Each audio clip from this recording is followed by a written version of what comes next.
creo que las tres presentaciones se han complementado, ¿no? Claramente. Bueno, nos han llegado ya preguntas para las tres. Bueno, yo las voy leyendo lentamente, ustedes toman apuntes, cualquier cosa vuelvo a repetir. Hay preguntas individualizadas y hay una pregunta, por ejemplo, que es para cualquiera de los tres. Bueno, para Luis, dice, ¿qué propuestas sugerís para suplir los ordenadores personales? Considerando que, la persona que pregunta dice, considerando que, por ejemplo, en el caso de los transportes, sí existen proyectos de autos ecológicos. Entonces, bueno, a pensar cómo reemplazamos nuestras computadoras personales. Y la segunda pregunta para Luis dice si el COVID afectó algo el consumo y si ya se tienen datos de esto, de cómo se vio afectado el consumo energético, supongo que es, en general. Después, para Pablo, una pregunta que es, ¿cuál es el rol de las organizaciones sociales en la desmercantilización de las energías? Rol, entonces, de las organizaciones sociales en la desmercantilización de las energías. Para Natalia, ¿qué piensa de las propuestas sobre nacionalización del litio? Y por otro lado, si podés ampliar lo del tratado vinculante en relación a las empresas transnacionales que mencionaste. Y una pregunta que es para los tres es si existen normativas que limiten la obsolescencia programada. Bien, ¿alguna duda con las preguntas hasta acá? Perdón, Pato, justo, ¿podés repetir la última sobre la última obsolescencia? Es si podés ampliar lo del tratado vinculante. No, perdón, la de obsolescencia programada. ¿Cómo era la pregunta específica? Ah, perdón, la última para todas. Sí, si existen normativas que limiten la obsolescencia programada. Bien. Según habíamos acordado, y si les parece, empieza Natalia. Con las preguntas. Vamos a ir viendo si nos llegan más preguntas. Hasta ahora son estas. Natalia, cuando te parezca. Sí, justamente qué bueno que surge esa pregunta, porque era una de las cosas que habíamos recortado un poco de la presentación y que en el informe se trabaja un poco más, pero que tiene que ver con justamente la propuesta de los gobiernos locales, y a esto nos referíamos con esta idea de situar al país como en la punta de la lanza tecnológica, ¿no? A través de la nacionalización del litio. En algunas de las presentaciones anteriores del informe tuvimos la suerte de analizar el caso boliviano, que también es muy interesante en este sentido, ¿no? Pero pensando un poco estas propuestas de los gobiernos locales como de aprovechar el momento de expansión, obviamente se incluye dentro de la misma lógica de mercado que, bueno, las tres conferencias, los tres expositores hemos como mostrado cuáles son las consecuencias, ¿no? Reales de anclar las soluciones y las matrices al mercado. Pero sobre todo, si lo pensamos hasta en términos económicos, tampoco sería una solución. Es muy arriesgada la propuesta de los gobiernos locales para de nacionalizar el litio o de poner en el litio el progreso económico del país. Primero, no es seguro que el litio se consolide como el material que se va a utilizar en baterías, por todos los problemas que hemos estado de alguna forma analizando, por razones tecnológicas también, o sea, la cuestión esta de la autonomía, de los vehículos eléctricos, tiene muchísimos límites que, bueno, bien los explicó Luis, por razones económicas y obviamente por razones geopolíticas.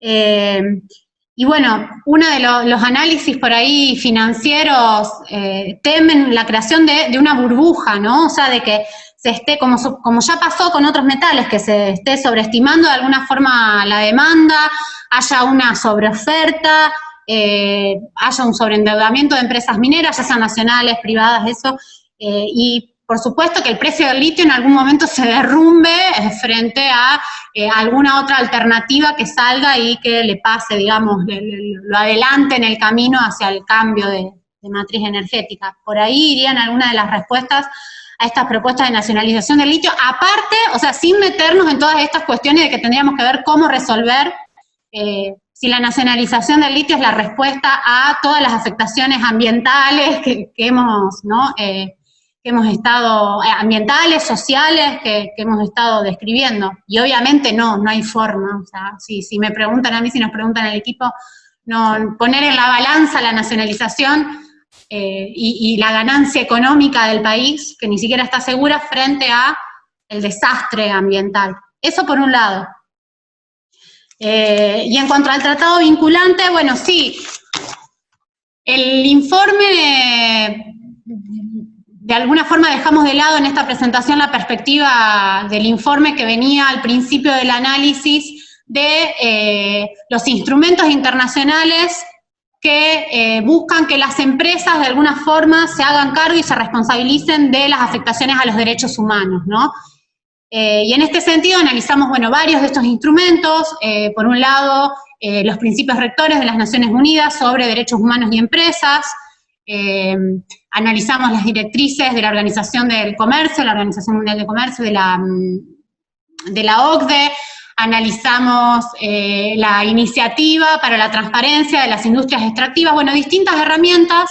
El Plan Nacional de Acción en Derechos Humanos y Empresas, que estaría próximo a implementarse, no sabemos con el cambio de gestión en dónde quedó, pero lo que vemos es que, y compartimos con varias organizaciones que están trabajando el tema, que en materia de derechos humanos y empresas, las normativas que existen actualmente tienen un grave problema, y es que no son jurídicamente vinculantes. ¿Qué significa esto? No hay ninguna herramienta jurídica internacional que permita que enjuiciar a las empresas por sus afectaciones a los derechos humanos, especialmente en el caso de las transnacionales. O sea, las empresas transnacionales tienen organigramas muy complejos, por lo general la casa matriz está en un país, llevan actividades sus actividades extractivas fuera de esos límites territoriales, obviamente los CEOs y los accionistas están en otros países. Entonces las herramientas jurídicas actuales,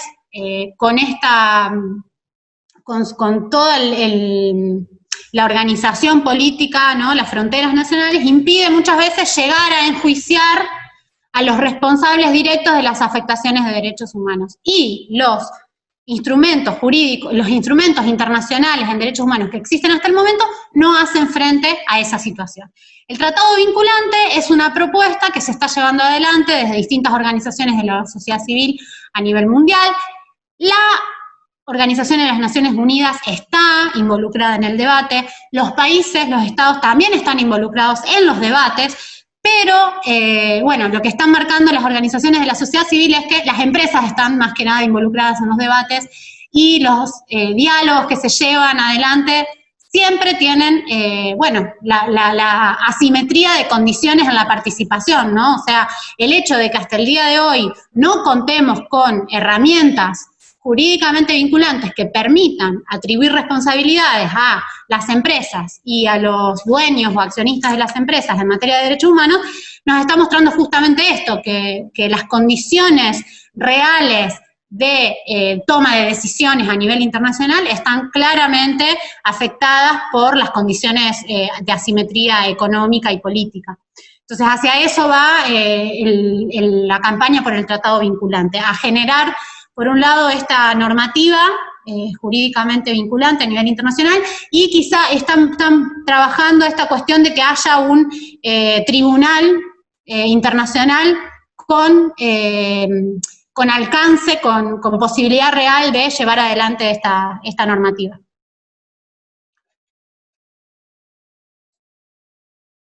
No sé, por ahí si se...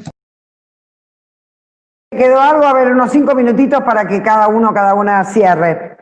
Bien, le damos la palabra a Pablo. ¿Sí? Bien, ahí está, no podía abrir el micrófono. A ver... Discúlpame, Pablo, discúlpame, porque había una pregunta que yo ya te hice, ¿no? Sí, el rol de las organizaciones sociales. Eso, y te agrego otra, porque digo, me parece que va a estar relacionada, y es si podés contar algunas alternativas locales de otro uso de la energía. digamos, de este uso alternativo, si tenés alguna experiencia, así, a nivel local, por ejemplo, de otro uso de la energía.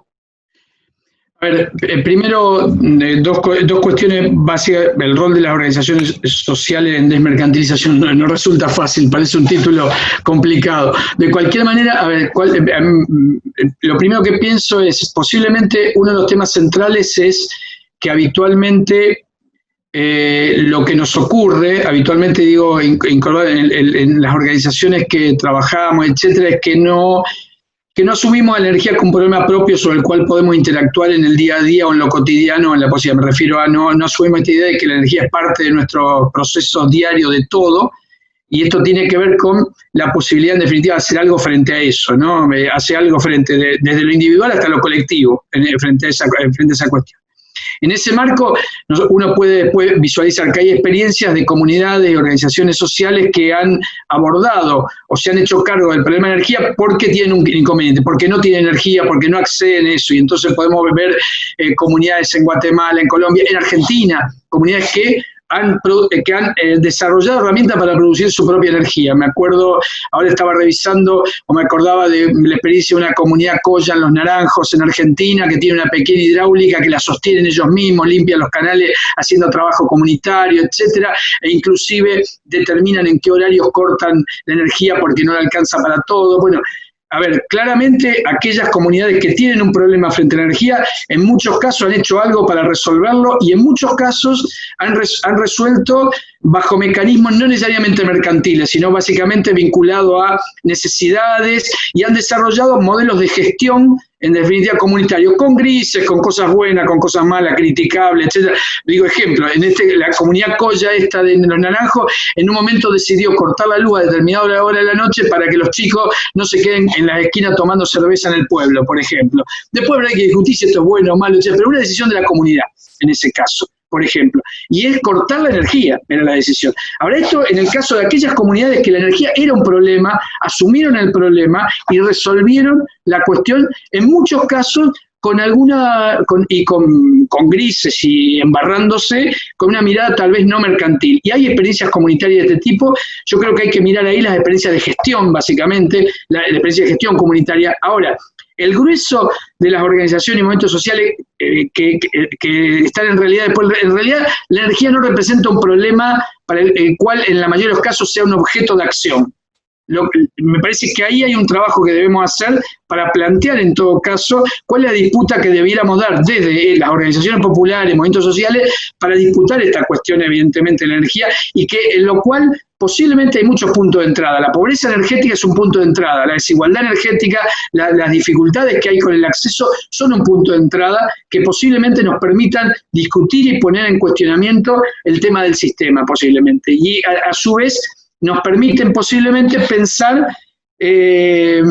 atender la emergencia también. Entonces posiblemente ese es un elemento, pero tal vez allí la idea de reapropiarse, de hacer algo, de tomar medidas frente a eso, nos pone en discusión frente a esta cuestión. Perdón, Pato, ¿y la otra cuestión cuál era? No, que contaras alguna experiencia, que ahí ya te referiste a alguna. Después hay otra. Nosotros estuvimos haciendo una experiencia, por ejemplo, de generación distribuida en la cooperativa eléctrica, pero en un marco mucho más, si se quiere, mucho más gris todavía, en donde intentamos discutir algunas cuestiones de qué hacer con la renta energética o qué hacer con la renta energética de un parque solar que se hizo en el pueblo por la cooperativa, etcétera. Pero bueno, también ahí posiblemente Luis también tenga ejemplo de cooperativas en España, etcétera. Ahí me da la impresión de que lo cooperativo, lo comunitario, lo colectivo está como en todas las cuestiones como central en el tema energético. Hay experiencias también muy grises. En Argentina hay más de 600 cooperativas eléctricas, algunas funcionan como empresa, otras como cooperativa, sabemos, pero ahí yo creo que en lo colectivo, comunitario, en lo colectivo está y en la discusión del modelo de gestión que implica la propiedad de alguna manera, pero que la discusión de la propiedad no alcanza, ¿no? Que la discusión de la propiedad claramente no alcanza respecto a si es pública, privada, bueno, si es pública, colectiva, cooperativa, etcétera, sino que para mí es central el modelo de gestión colectiva que se puede hacer de la energía en ese marco, ¿no?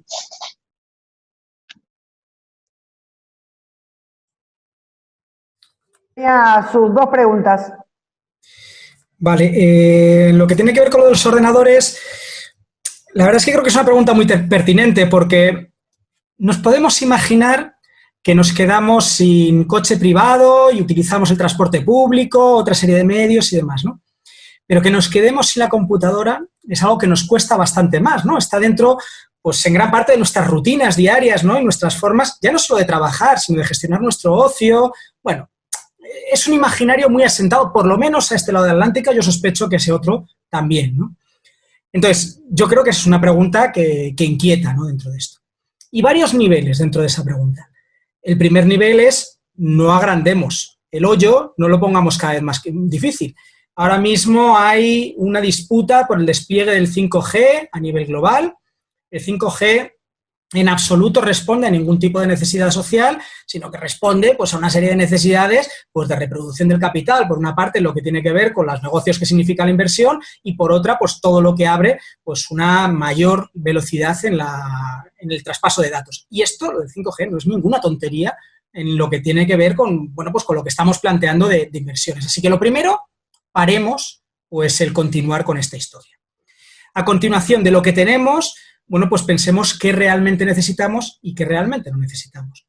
Ahora mismo el grueso del consumo energético de todo lo que es el entramado, y no me voy a referir solo a los ordenadores, sino a todo el entramado de las TIC, ¿no?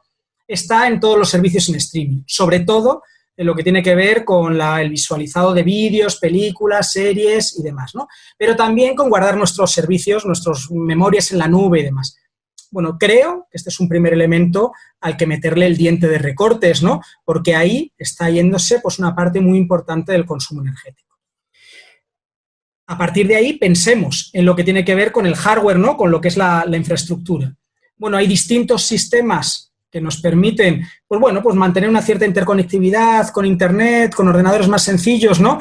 Y que, bueno, pues son tecnologías más sencillas, más fácilmente apropiables, además, también por las comunidades, por las personas, ¿no? Aquí, por ejemplo, está la experiencia de Wi-Fi-Net, ¿no? Que encaja un poco con este tipo de historias. Y, bueno, creo que es algo que tenemos que explorar y tenemos que reapropiarnos, no solamente del software, lo que tiene que ver con el software libre, Linux y compañía, sino también del hardware, que es ahí donde está realmente, pues, la clave del poder que tiene esta gente. Y luego, además, pues, la clave de la sostenibilidad. Porque creo que, en definitiva, y entrando ya en la última parte de la pregunta, bueno, pues tenemos que ir pensando que nuestro sistema de altas capacidades y altas velocidades informático, pues tendrá que empezar a dejar de ser el que era, ¿no? Y dejar de ser el que era, cogiendo una idea que planteaba Pablo anteriormente, ¿no? Pensemos, en vez de usos privativos, en usos comunitarios. Bueno, es que a lo mejor me puedo ir al cine a ver la película, como se hacía anteriormente, y no necesita verla en streaming en mi casa, o puedo irme a un videoclub y recuperarlos, ¿no? Y a partir de ahí pensar en una posesión, pues, más colectiva, ¿no? De esos bienes, que no una posesión individual. Pero pensemos también que el propio ordenador puede ser un bien colectivo, que, bueno, pues que yo utilizo en la medida que lo necesito para mi trabajo, pero si no, pues, bueno, pues a lo mejor tengo que buscarme otras formas de ocio distintas, ¿no? Y que encajen con otros tipos de cosas. Creo que vamos a tener que pensar en sistemas más lentos, menos interconectados, en otros sistemas de funcionamiento a nivel de lo que es el hardware, ¿no? Con microchips, pues probablemente, pues, no tan pequeños, ¿no?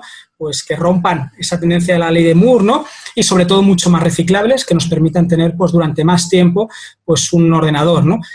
Los pequeños chips son inversamente proporcionales a la capacidad de reutilizar, pues, lo que hay dentro de un ordenador, ¿no? No vas a ser capaz de reciclar algo que es diminuto, pues porque vas a gastar tanta energía en poder separar las partes que luego nunca va a poder ser.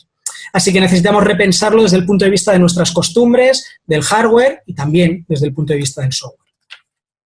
La segunda pregunta, la que tiene que ver con el tema del consumo energético, con la historia del COVID. Yo no manejo datos ahora mismo a nivel global. Había algunas estimaciones que planteaban una reducción en los gases de efecto invernadero a nivel global, pues realmente modestas no porque fuesen pequeñas, que no eran pequeñas, creo que rondaban, y lo digo de memoria, me puedo equivocar, pues el 8% o el 4% al final del año, que, bueno, pues para la tendencia que tenemos está muy bien, pero para las necesidades de afrontar el cambio climático se quedan muy cortas. Lo que planteaba a finales del 2019 el IPCC es que a nivel medio, a nivel global, había que reducir las emisiones un 7,6% al año de forma sostenida, pues, en los próximos lustros que tenemos por delante. Y esto es una barbaridad, Para hacernos cuenta a nivel histórico, cuando colapsa el bloque soviético y se viene abajo pues toda su industria pesada, la reducción de emisiones en esos países, en lo que es Rusia, Polonia o Ucrania, fue del orden del 4% los años en los que más se redujo. Estamos hablando de casi el doble, no en un territorio, sino a nivel global, no durante unos años, sino a nivel sostenido durante un montón de años. Así que, bueno, pensemos que el desafío es mayúsculo, ¿no? Donde sí que he hecho algunos cálculos es a nivel español, que igual se podrían extrapolar. El mes de abril en España, este año, en el 2020, ha sido el mes en el que el confinamiento ha sido pues, más estricto y dentro de ese mes ha habido una quincena en el que se ha paralizado toda la actividad económica que no hubiesen sido denominadas como servicios esenciales, que básicamente tenían que ver con el mantenimiento de infraestructuras, de alimentación, bueno, pues servicios sanitarios, bueno, lo que de manera bastante lógica podríamos denominar como servicios esenciales, ¿no? Si nos pudiésemos hablar ahora, ¿no? Bueno, pues en el mes de abril la reducción en el consumo energético en España, acoplado a la reducción en las emisiones, y son estimaciones, no son datos oficiales, vendrían a corresponder más o menos a lo que tendría que hacer España si estuviese dentro de la media mundial en 2030. Y digo si estuviese dentro de la media mundial porque en realidad España, que es un emisor de los máximos a nivel histórico y a nivel actual, pues no tenemos que hacer ese 7,6, sino que desde una perspectiva de justicia climática nuestras reducciones tendrían que ser como poco del 10% anual. Con lo que tendríamos consumiendo de energía en el mes de abril, no llegaríamos a ese 10% de reducción anual, sino que nos encajaríamos con ese 7,6 al final del 2030. ¿Qué es lo que significaba eso para la vida de la gente que estábamos en España? Pues la verdad es que no hubo un descenso en la calidad de vida apreciable, ¿no? No dejamos de tener acceso a la alimentación, no dejamos de tener acceso a la sanidad, bueno, más allá de lo que significaba pues, la saturación, ¿no? Pues por la situación de pandemia y demás, ¿no? En general, las personas tuvimos cubiertas o igualmente de mal cubiertas nuestras necesidades respecto a la situación anterior y descubrimos pues, que el grueso de la actividad productiva, que el grueso de nuestro consumo es absolutamente superfluo. Superfluo para nuestra vida, incluso superfluo para nuestra felicidad, porque lo que añorábamos, el grueso de la población, independientemente de nuestra adscripción ideológica y demás, no era salir a comprar, sino era ver y tener una relación de calidad con quienes más queremos. Eso es lo que añorábamos. Y eso tiene muy poco que ver con altos consumos energéticos.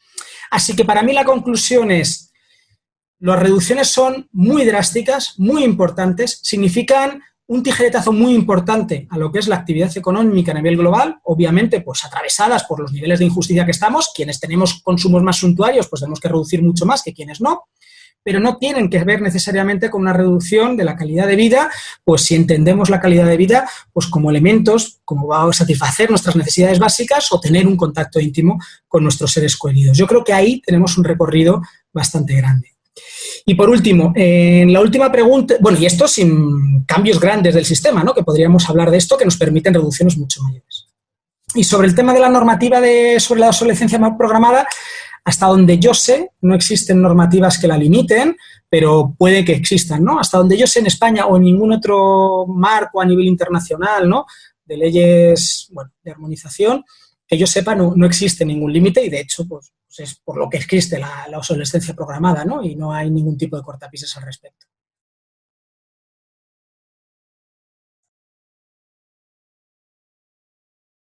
Algunas preguntas que son para los tres.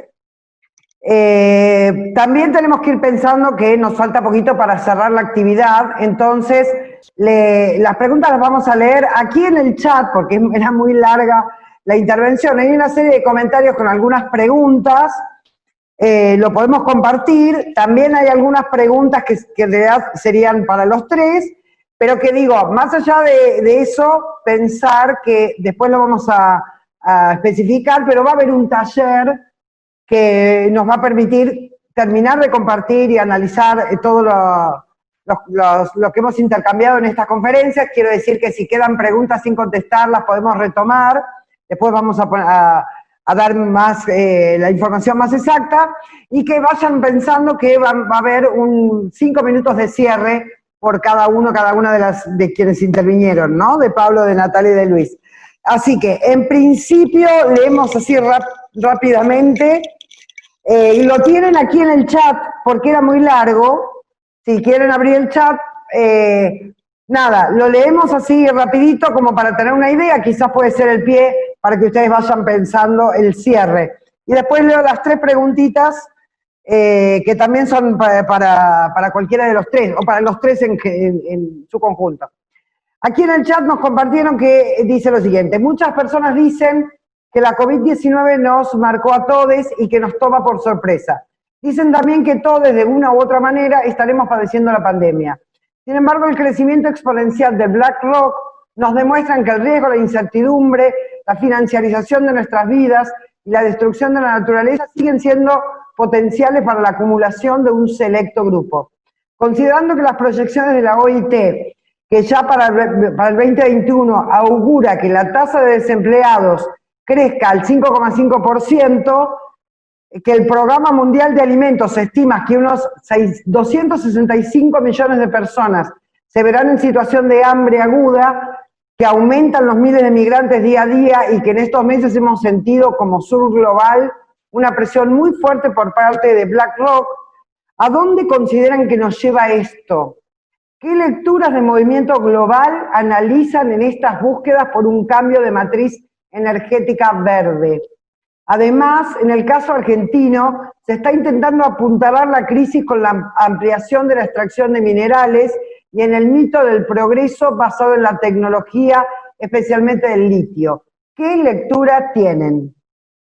Esa es lo que compartimos en el chat. Después nos quedan 3 preguntitas. Una dice: leña y carbón como fuentes de energías renovables, ¿pueden considerarse sustentables? Leña y carbón. Otra dice: para un cambio social respecto de una toma de conciencia de convivir con menos energía, debería comenzar con la educación primaria y media. ¿Qué piensan ustedes de eso? Y la persona que nos manda nos dice: en la universidad esto se ve bastante poco.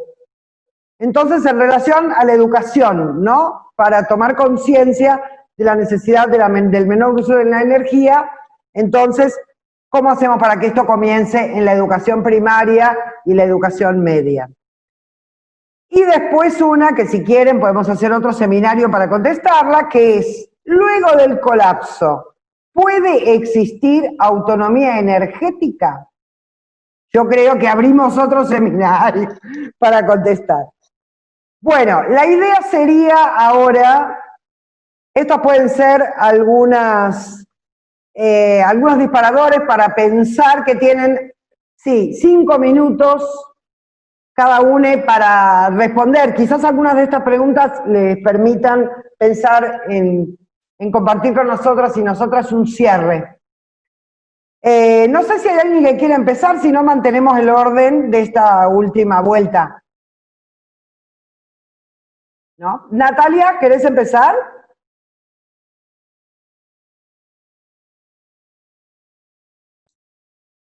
Sí, bueno, en primer lugar agradecer este diálogo que fue riquísimo, un placer escucharlos a los compañeros, pero bueno, algunas cositas así que iba pensando mientras los escuchaba y mientras pensaba en las preguntas, que tiene que ver con que estamos viendo de todos lados se está quebrando, ¿no? Está en crisis esta mentalidad moderna de que lo podemos todo. Creo que el COVID nos puso en una situación de vulnerabilidad. Una de las preguntas que yo le quería hacer a Luis, y aprovecho de paso, en ese libro sobre el colapso, vos planteás justamente que un estado de emergencia es el que podría como motivar las percepciones asociadas a esa situación de emergencia, podrían motivar ese cambio hacia una reducción de consumo, como esta emocionalidad, ¿no?, del COVID. Y está bastante complejo en este sentido de lo que estamos viendo en estos días, ¿no?, de que cuando estás apelando a esta necesidad de contacto, a esta necesidad o este ser humano de estar conectados todo el tiempo, pero físicamente, de repente, un estado de emergencia se está solucionando a través de la alternativa exactamente opuesta a la que esperábamos y extremadamente opuesta a la que necesitamos, que es estar en comunidad, estar juntos. En este sentido, bueno, muchas cosas que estamos pensando como la ciudad como ficción, las rupturas ontológicas entre el campo y la ciudad, también se están resolviendo al mismo tiempo a través de algunos esfuerzos más individuales, o quizás algunos ensayos más individuales que tienen que ver, bueno, con la permacultura, con la vuelta al campo, a veces como salida individual, pero, sin embargo, también muchas veces, y en este contexto de pandemia, ensayándose también esas salidas colectivas, como dándonos cuenta de alguna forma que bueno, esto, que no podemos salvarnos solos. Eso creo que es una de las reflexiones, por lo menos también de los diálogos que estamos teniendo entre compañeros, colectivamente también acá en la organización. Entonces, también se habló de restricción un poco, ¿no? De restricción material. Pensaba que en realidad quizás recuperar este bienestar, este buen vivir, está en el centro mismo de nuestro ser. Cuando uno piensa, dialoga con las personas acerca de cuáles son las cosas que más extrañamos de cuando éramos chicos, de esa vida en el campo, de ese ser comunitario, bueno. Pensar que caminar las alternativas, como dijo Pablo, también recupero esas palabras, es algo de todos los días, ¿no? Y en este sentido también la presentación del informe tiene que ver con cuáles son las motivaciones que tenemos en la exigibilidad de derechos y por qué estamos todo el tiempo teniendo que explicar por qué salimos a la calle, por qué estamos exigiendo que respeten los derechos comunales, nuestros derechos ambientales. Entonces, es un orgullo para BP estar haciendo investigación en este sentido y bueno, dialogando con compañeros, compañeras, con la comunidad y con quien se interese en buscar estas alternativas, que bueno, las seguimos buscando, las seguimos construyendo, seguramente nos equivocamos un montón de veces, pero aprendemos un montón. Muy bueno, muy bueno. Dos o tres cuestiones vinculadas a las preguntas. Bueno, leña y carbón. Bueno, claramente la leña aún hoy es una de las principales fuentes energéticas en muchos países, Centroamérica, África, etcétera, y con grandes impactos sobre la salud, calidad de vida, claramente. En nuestro país es mucho menor que en la mayoría de los países de Latinoamérica, pero estamos hablando de que con los últimos datos que teníamos rondaban más de 400.000 familias en Argentina, entre urbanos y rurales, que están utilizando leña o carbón en general, en condiciones que afectan a la salud. Claramente no debiéramos pensar en qué hacer frente a eso. Hay alternativas desde mejor uso hasta suplantar por otro tipo de combustible, etcétera, etcétera, pero claramente hay que hacer algo. En general, la mayoría de los hogares que usan leña y carbón en el país están dentro del espectro de los hogares pobres energéticos, inclusive en contextos convencionales, así que ahí hay un tema para trabajar. Respecto a la pregunta de la educación, primero yo tengo una visión muy particular. A mí me da la impresión de que en el caso de la educación primaria, por lo menos en nuestro país, se ha avanzado mucho en esas cosas y que en general después se produce un choque entre lo que los pibes ven en la escuela y lo que ocurre en la vida real después cuando salen del aula donde vieron cantidad de cosas. Me parece que ahí posiblemente se haya avanzado más en la currícula y en algunas cuestiones específicas que lo que hemos avanzado en el desarrollo colectivo de muchas de las alternativas. Que es el ejemplo de la basura, digamos, un ejemplo clave, donde los pibes aprenden a hacer esas cosas en la escuela y después en la vida cotidiana no van a la casa y eso es imposible hacerlo, no se hace por lo que sea, digamos, ¿no? Entonces me parece que ahí hay una cantidad de articulaciones que hay que pensar. Y claramente no podemos esperar ningún colapso o el colapso para hacer construcción comunitaria o construcción social de muchas otras alternativas. Claramente porque por ahí Luis puede hablar mucho más de esto, pero claramente estamos hablando de que seguramente las condiciones planetarias van a empeorar a futuro por la escasez de recursos, por las dificultades de los impactos del cambio climático, por las disputas geopolíticas, por los pocos recursos que va a haber, en lo cual claramente van a tener mucho más recursos aquellos que tengan ejércitos grandes, etcétera, con lo cual muy posiblemente se tensen todas las situaciones o se empiecen a tensar en las próximas décadas muchas de estas situaciones. Por eso el fortalecimiento de las organizaciones comunitarias, de lo local, etcétera, me parece que es un resguardo fuerte que debemos impulsar y que debemos fortalecer justamente para poder abordar una situación que posiblemente empeore en cuanto a la posibilidad de tener recursos, de tener, digamos, los bienes que hoy necesitamos o pensar en cuáles necesitaríamos. Pero me da la impresión de que debemos pensar en que posiblemente la situación socioambiental empeore, que aumenten las tensiones y cómo construimos en definitiva los resguardos desde las organizaciones y movimientos sociales populares para poder sostener en definitiva este empeoramiento y mayor tensión en las situaciones que van a tener que ver con los conflictos socioterritoriales, definitivamente, ¿no? Pablo, muchísimas gracias, Pablo. Vamos con Luis. Bueno, pues intentando ser breves. Bueno, primero un apunte que ha salido aquí por el chat, que comentaba una persona, ¿no? Y yo creo que con toda la razón, ¿no? Que cuando he hecho la respuesta, pues no lo dice así, pero yo lo voy a traducir de otra forma, ¿no? Cuando he hecho la respuesta a la parte de las computadoras, pues que no he sido muy consciente yo de mis privilegios de clase, ¿no? En la desatención, ¿no? Pues que realmente tenemos, bueno, pues un acceso muy distinto a las computadoras en función de en qué lugar nos encontramos, ¿no? Y bueno, creo que tiene toda la razón en lo que apuntaba, ¿no? Y bueno, pues desde ahí, pues un poco disculpas, ¿no? Entrando en cualquier caso en las preguntas que se planteaban, ¿no? ¿Qué pasa con lo de BlackRock, ¿no? ¿Qué disputa tenemos ahora mismo, ¿no? Bueno, yo creo que tenemos una disputa clarísimamente dentro del sector financiero.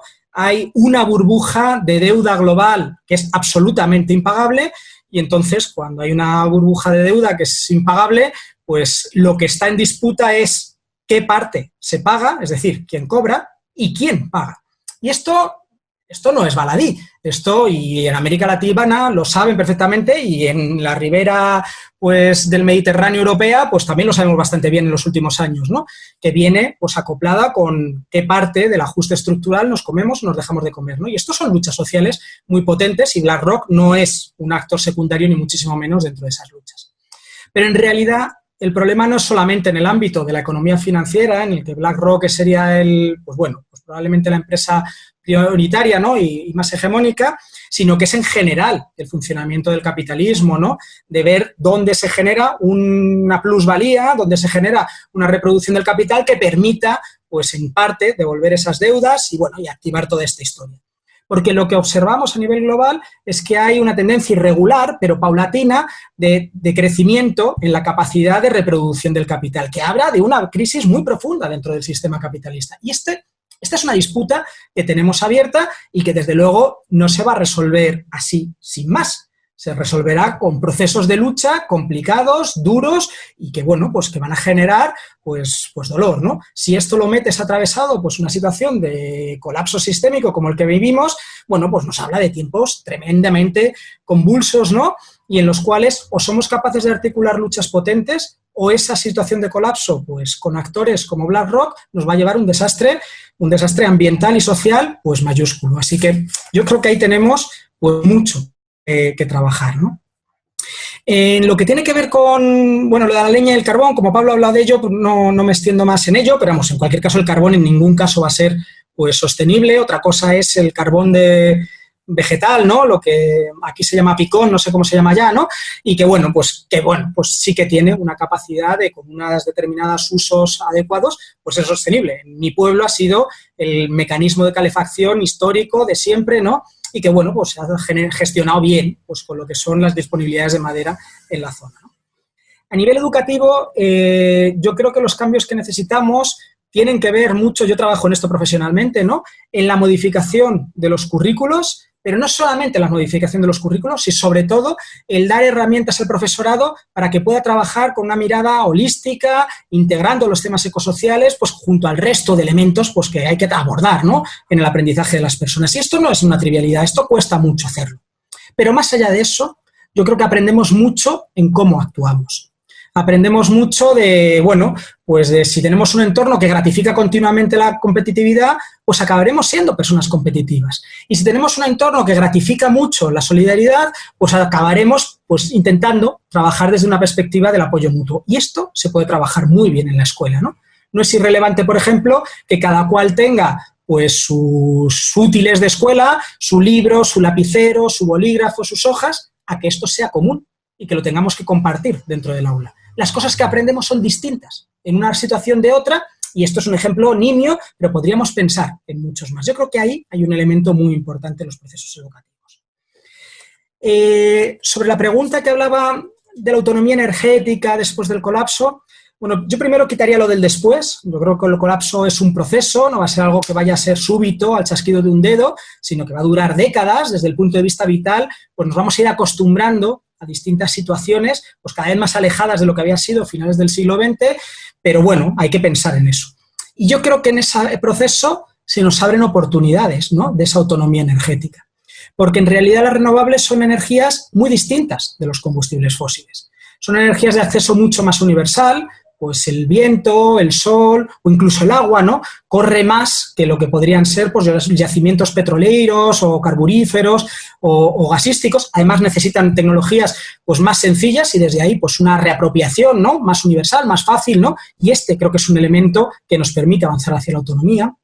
Son energías que permiten menos el desarrollo militar que lo que son los combustibles fósiles. La potencia de destrucción que tiene el ejército de Estados Unidos se basa en el petróleo. Y sin petróleo no tendría esa potencia de destrucción. No quiero decir que no nos podamos matar a espadazos, que nos podemos matar, pero desde luego la capacidad de sometimiento de unas personas a otras con las energías renovables es menor que con los combustibles fósiles. Y creo que también ahí se abren oportunidades de mayor autonomía. O cuando pensamos que nuestro entramado globalizado solo se sostiene gracias a los combustibles fósiles y que con fuentes renovables vamos a ir a sociedades más locales, bueno, pues lo local puede ser muy opresivo, pero desde luego se gestiona mucho mejor democráticamente que lo global, que desde mi punto de vista es imposible de gestionar de manera democrática. Así que las renovables no abren un espacio de autonomía automáticamente, ni muchísimo menos, pero sí que facilitan esos espacios de autonomía frente a los combustibles fósiles. Creo que, bueno, tenemos algunas herramientas que si sabemos utilizar bien desde el punto de vista de los movimientos sociales, pues nos pueden abrir escenarios interesantes. Y por último, con la pregunta de Natalia, ¿no?, que lanzabas, ¿no?, con esta parte de la percepción de emergencia. Bueno, creo que esto se va a ir viendo, ¿no? Creo que esto que desde el movimiento ecologista llevábamos planteando desde hace décadas, ¿no?, pues que necesitamos hacer unas transiciones ordenadas y demás, bueno, pues esto ya está, hemos fracasado, ¿no? De alguna manera, pues esta conciencia va a llegar por las malas, ¿no?, por los hechos, vamos a tener unas percepciones de emergencia, pues conforme nos vayamos dando de bruces contra pandemias, contra escaseces, contra cortocircuitos del mercado, bueno, contra distintos elementos, ¿no? Van a ser diferenciales en función de en qué lugar vivas, ¿no? Pues si vives muy conectado a los mercados internacionales, pues te va a afectar más que si tienes unos grados de autonomía, pues para empezar alimentaria mayor, ¿no? Que vas a tener una capacidad de resiliencia y vas a vivir mucho menos ese tipo de cosas. Ante esas situaciones creo que se van a abrir pues distintos escenarios de pronto sensibilización social. En algunos, comentaba antes con el tema del COVID, pues que se nos abran, pues de pronto descubrir pues que la vida se podía poner por delante de la economía, porque la economía se podía parar, que la economía se podía parar, que era como un anatema totalmente, ¿no? Que necesitamos mucho menos de lo que consumimos, por lo menos en los lugares enriquecidos, ¿no? Pues para vivir, ¿no? O que nuestra felicidad depende de cosas como la interrelación social y demás. Pero, y esto yo creo que va a surgir, y por lo menos aquí claramente ha generado procesos de socialización espontáneos.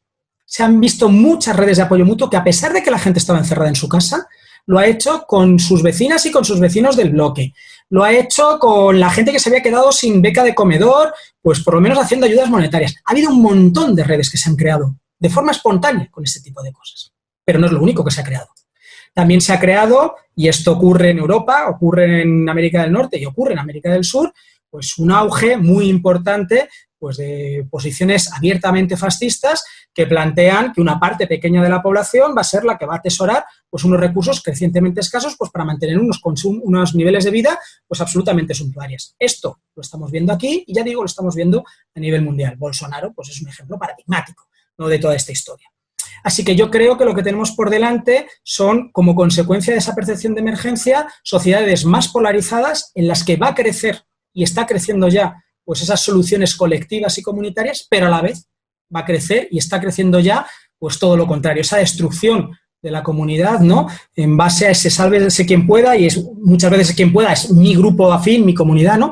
Y creo que, bueno, pues no solamente tenemos que pensar en los BlackRock ahí actuando, sino que vamos a tener también una parte de la población pues que va a ir directamente a por los proyectos que vamos a ir construyendo. Cuando pensemos en los proyectos que decía Pablo, pues de autonomía energética, pues no solamente vamos a tener a los poderes establecidos, tanto económicos como políticos, intentando ir a por ellos, sino que alguna parte del vecindario también va a ir a por ello. Y eso tenemos que ver cómo lo gestionamos. Porque en un escenario cada vez más convulso y cada vez más polarizado, por lo menos en este lado de Europa, ¿no?, que yo es lo que conozco más, bueno, creo que va a ser tremendamente complejo, tremendamente complicado, con muchas oportunidades y con muchísimos riesgos.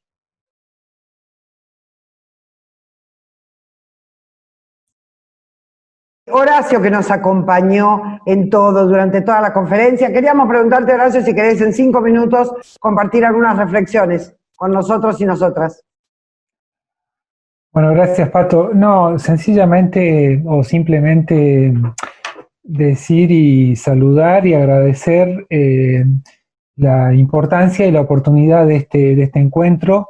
Creo que para las ciencias sociales y las ciencias humanas, repensar la energía es un punto clave para deconstruir un gravoso mito cientificista de la ciencia moderna que tiene que ver con el mito antropocéntrico, y eso nos invita a repensar el lugar del humano en la Tierra, repensarnos como Tierra que somos, como seres convivientes dentro de una comunidad de comunidades bióticas, y eso nos va a dar muchísimas pistas para volver a pensar las cuestiones críticas de nuestros sistemas de gobierno, la idea de la democracia, la idea de la justicia social. No pueden soslayarse sin repensarla en términos de justicia y de sustentabilidad energética. Son enormes los desafíos que tenemos. Vivimos en un mundo atravesado por violencias y por opresiones. Ha sido muy difícil la redistribución, incluso económica o monetaria, y siempre el latiguillo del crecimiento económico como una forma que va a permitir esta redistribución y mejorar las democracias, me parece que ha sido un placebo que ha profundizado injusticias y opresiones. Tenemos por delante un tiempo que, como lo plantearon Luis, Pablo, también Natalia, va a ser mucho más difícil crear una sociedad de justicia en un contexto de agotamiento de recursos. Eso es un poco lo que nos toca. Sin embargo, creo que sí se abren muchísimas posibilidades para repensar la idea de bienestar y repensar la idea del sentido de la vida desde otra idea de humanidad. Entonces, eso, muchas gracias, agradecer y bueno, esperar con ansiedad el próximo encuentro que va a ser en el taller, tengo entendido, para el 28 de julio. Horacio, muchísimas gracias. Bueno, vamos llegando ya al final. Les agradecemos muchísimo a Natalia, a Pablo, a Luis, a Horacio también, por haber compartido estas reflexiones necesarias ante el colapso de toda normalidad a la que nos ha sometido el capitalismo desde su origen. Aquí sí vamos a dar los datos más concretos. Va a haber el martes que viene, martes 28, a las 15 horas, un taller virtual en el cual haremos una reflexión colectiva sobre todo esto que hemos compartido aquí en esta conferencia. Va a haber un formulario de inscripción previa que les vamos a hacer llegar a la brevedad, así que todos, todas, todes quienes están escuchando quedan invitados, incluyendo quienes han participado como oradores, oradoras en el día de hoy, en la conferencia. Sería muy importante para nosotras, para nosotros, que ustedes también puedan participar de ese diálogo y de esas reflexiones colectivas que vamos a abordar en ese taller virtual, que es todo un desafío hacer un taller virtual de educación popular por estos medios. Estamos en proceso de ir aprendiendo. También queremos invitar, es muy posible que haya gente del Observatorio Petrolero Sur en este momento participando también de esta conferencia, así que queremos invitarlos a un curso que propone el Observatorio Petrolero Sur, que es un curso de 4 encuentros. El primer encuentro es ahora a las 18 horas a través de las redes de del Observatorio Petrolero Sur. El curso se llama Hacia la transición, la energía como derecho, es decir, claramente es una continuidad de las reflexiones que venimos haciendo aquí en estas conferencias, así que invitamos a quienes están aquí a participar también de ese curso, que son 4 encuentros, 1 por semana, a partir de hoy mismo. Bueno, ya vamos cerrando este encuentro, compartiendo unas breves palabras que han resonado a lo largo de estos diálogos que hemos construido. Esas palabras son autonomía, autogestión, diversidad, democratización, escalaridad, desmercantilización, justicia, redistribución, cuidado, decrecimiento, localización, ecodependencia, interdependencia. Tirando de los hilos de estas palabras, vamos tejiendo el mundo que queremos. No es que no lo hayamos empezado a construir, los compañeros, las compañeras dejaron en claro, pero el tejido está inconcluso. Necesitamos de muchas y muchas manos que enredadas continúen el tejido con la diversidad de hilos que hace falta respetar si queremos buenos vivires, así, en plural, que se proyecten sobre el cuidado de la vida de la naturaleza y de la humanidad en clave comunitaria. Bueno, después de haber compartido 2 horas, más de 2 horas, les volvemos a agradecer tanto a quienes han participado como a quienes han participado en los comentarios y en la escucha de esta conferencia, avisándoles que va a haber nuevas invitaciones porque va a haber nuevas conferencias que estamos armando para el futuro. Nuestra idea es generar estos espacios de diálogo para poder reflexionar frente a este contexto que tenemos. Así que ya les van a llegar la invitación en relación a esos nuevos encuentros. Ojalá podamos mantener una continuidad y que los diálogos se vayan entramando a lo largo de estos encuentros y de este diálogo de saberes. Así que les volvemos a dar muchísimas gracias a quienes han participado y nos vemos en la próxima. Muchas gracias.